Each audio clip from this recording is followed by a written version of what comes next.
الحمدللہ رب العالمین والصلاة والسلام علی سید الانبیاء والمرسلین اما بعد فاعوذ باللہ من الشیطان الرجیم بسم اللہ الرحمن الرحیم السلام علیکم ورحمۃ اللہ وبرکاتہ۔ آج ہم انشاءاللہ سبق نمبر 15 نون ساکن کے قواعد پڑھیں گے۔ سبق نمبر 12 اور سبق نمبر 14 میں ہم نے نون ساکن اور تنوین کے قواعد پڑھے۔ آج انشاءاللہ میم ساکن کے قاعدے پڑھیں گے کہ میم ساکن کے بعد کون سے حرف آ جائیں تو کون سا قاعدہ بنے گا۔ میم ساکن کے 3 قاعدے ہیں: ادغام شفوی، اخفاء شفوی اور اظہار شفوی۔ میم ساکن کے 3 قاعدے ہیں: ادغام شفوی، اخفاء شفوی اور اظہار شفوی۔ ادغام شفوی کب ہوگا؟ میم ساکن کے بعد میم ساکن ہو، اس کے بعد دوسری میم آ جائے تو میم ساکن میں ادغام شفوی ہوگا، یعنی غنہ کر کے پڑھیں گے۔ میم ساکن کے بعد دوسری میم آ جائے تو میم ساکن میں ادغام شفوی ہوگا، یعنی غنہ کر کے پڑھیں گے۔ اخفاء شفوی کب ہوگا؟ میم ساکن کے بعد حرف با آ جائے، میم ساکن ہو اس کے بعد حرف با آ جائے تو میم ساکن میں اخفاء شفوی ہوگا، یعنی غنہ کر کے پڑھیں گے۔ اسی طرح اظہار شفوی، میم ساکن کے بعد حرف با اور میم کے علاوہ ادغام شفوی میں میم ساکن کے بعد دوسری میم آئی، ادغام شفوی۔ اخفاء شفوی میں میم ساکن کے بعد حرف با آیا۔ اظہار شفوی میں با اور میم کے علاوہ کوئی بھی حرف آ جائے تو میم ساکن میں اظہار شفوی ہوگا، یعنی غنہ نہیں کریں گے۔ تو آئیے سبق شروع کرتے ہیں۔ اعوذ باللہ من الشیطان الرجیم، بسم اللہ الرحمن الرحیم۔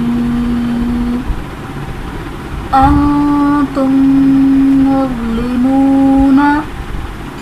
اب اس میں نون ساکن کے بعد حرف تا آ رہا ہے تو یہاں پر اظہار کا قاعدہ بنے گا، یعنی معذرت کے ساتھ اس میں اخفاء کا قاعدہ بنے گا۔ نون ساکن کے بعد حرف تا آ رہا ہے جو کہ حروف اخفاء میں سے ہے، تو یہاں پر اخفاء کا قاعدہ ہوگا، یعنی کہ غنے کو ہم ناک میں 1 الف کی مقدار کے برابر چھپا کے رکھیں گے۔ اخفاء کا مطلب ہوتا ہے چھپانا۔ اور میم ساکن کے بعد دوسری میم آ رہی ہے تو یہاں پر ادغام شفوی کا قاعدہ ہوگا، یعنی غنہ کر کے پڑھیں گے۔ الم تر، میم ساکن کے بعد حرف با اور میم کے علاوہ ہمارے پاس تا آ رہا ہے تو اس لیے یہاں پر اظہار شفوی کا قاعدہ ہوگا، یعنی اس میں ہم غنہ نہیں کریں گے۔ کنتم بہ، نون ساکن کے بعد حروف اخفاء میں سے تا آ رہا ہے، اس لیے یہاں پر اخفاء کا قاعدہ ہوگا، اور میم ساکن کے بعد حرف با آ رہا ہے تو یہاں پر اظہار شفوی کا قاعدہ، اخفاء شفوی کا قاعدہ بنے گا، یعنی ہم غنہ کر کے پڑھیں گے۔ ہم فیہا، میم ساکن کے بعد حرف با اور میم کے علاوہ حرف فا آ رہا ہے تو یہاں پر اظہار شفوی کا قاعدہ ہوگا، یعنی غنہ نہیں کریں گے۔ وَلَكُمْ مَا كَسَبْتُمْ، میم ساکن کے بعد دوسری میم آ رہی ہے تو یہاں پر ادغام شفوی کا قاعدہ بنے گا۔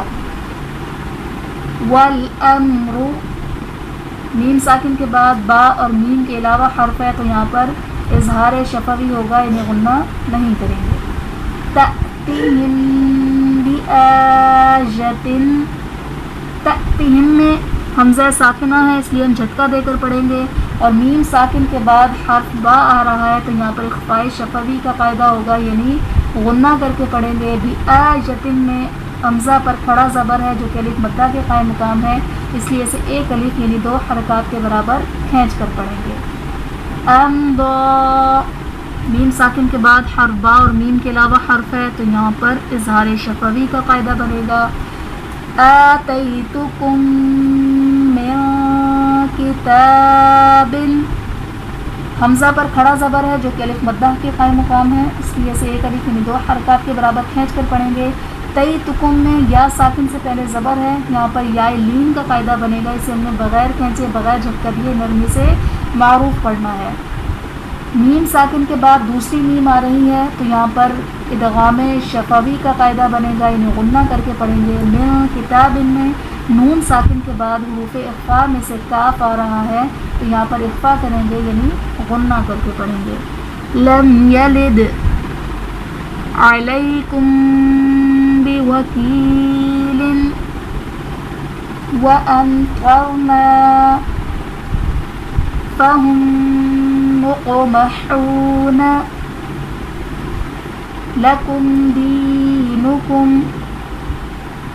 ترميهم بحجارة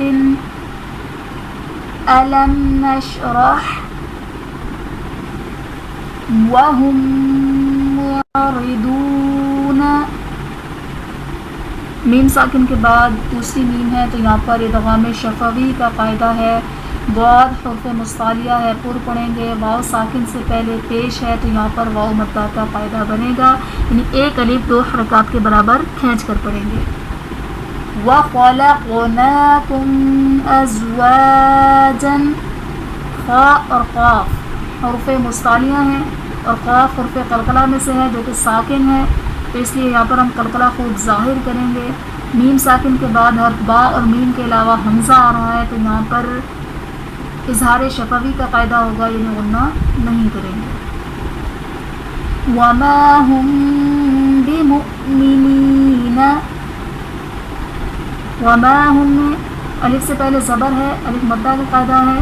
میم ساکن کے بعد حرف با آ رہا ہے تو یہاں پر اخفاء شفوی کا قاعدہ ہوگا یعنی غنہ کر کے پڑھیں گے. مؤمنین میں حمزہ ساکنہ ہے جھٹکا دے کر پڑھیں گے. یا ساکن سے پہلے زیر ہے تو یہاں پر یا مدہ کا قاعدہ بن رہا ہے اس لیے اسے ایک الف یعنی 2 حرکات کے برابر کھینچ کر پڑھیں گے. ام صبرنا لهم من الحسنى. میم ساکن کے بعد دوسری میم ہے ادغام شفوی کا قاعدہ. میم اور نون دونوں مشدد ہیں تو یہاں پر ہم نے غنہ کرنا ہے. نون کے اوپر حسنا میں نون کے اوپر کھڑا زبر ہے تو یہاں پر ایک الف یعنی 2 حرکات کے برابر کھینچ کر پڑھیں گے. ذالکم قولکم بعضکم ببعض علیہم غضب. الحمدللہ یہاں پر ہمارا آج کا سبق نمبر 15 مکمل ہوا جس میں ہم نے میم ساکن کے قواعد سیکھے. اظہار شفوی ادغام شفوی اور اخفاء شفوی کے بارے میں پڑھا کہ میم ساکن کے بعد کون سے حرف آ جائیں تو یہاں پر کون سا قاعدہ بنے گا. امید ہے سب کو سمجھ آ گیا ہوگا. اللہ تبارک و تعالیٰ سے دعا ہے کہ وہ ہمیں سے یاد رکھنے اس پر عمل کرنے اور دوسروں تک یہ سبق پہنچانے کی سعادت مرحمت فرمائے. آمین آمین بجاہ النبی الامین وصلی اللہ تعالی علیہ وآلہ وسلم. آخر میں آپ سے درخواست ہے کہ ہمارے چینل کو لائک کریں شیئر کریں اور سبسکرائب کریں اور بیل آئیکن کو پریس کریں تاکہ ہماری ہر آنے والی ویڈیو آپ تک پہنچ سکے. السلام علیکم ورحمۃ اللہ وبرکاتہ.